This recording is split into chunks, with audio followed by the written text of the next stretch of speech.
Hi అండి, అందరికీ నమస్తే.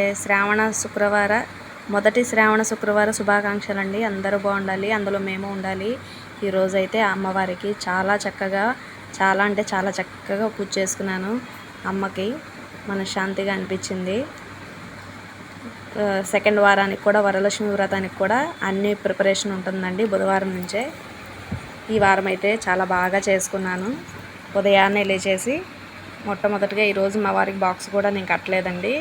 ఈ పూజ ఇదే సరిపోయింది నాకు. మా పాపకి కూడా ఈరోజు స్కూల్లో సివిల్ డ్రెస్ అంటే తనను కూడా రెడీ చేసి పంపించి పూజ అయ్యేసరికి నాకు చాలా టైం పట్టింది. మా వారు కూడా అర్థం చేసుకున్నారు పాపం. ఈరోజైతే చాలా మనస్ఫూర్తిగా అమ్మవారికి పూజ చేసుకున్నాను. ఆ తల్లి కరుణా కటాక్షాలు మన మీద ఉండాలి, మా మీద ఉండాలి, అందరి మీద ఉండాలండి. ప్రతి శుక్రవారం మీరు కూడా ఆడవాళ్ళ ఇంట్లో ఖచ్చితంగా పూజ చేసుకోండి. 4 శ్రావణ శుక్రవారాలు ఆడవాళ్ళకి ఇది చాలా ఇంపార్టెంట్ కదా. ఇంట్లో ఒక పాజిటివ్ వైబ్స్ అయితే ఉంటాయండి.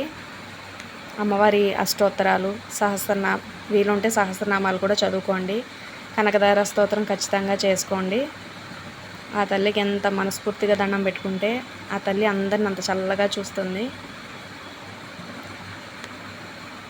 అమ్మవారిని చూడటానికి 2 కళ్ళు సరిపోవట్లేదండి, అంత బాగుందమ్మ.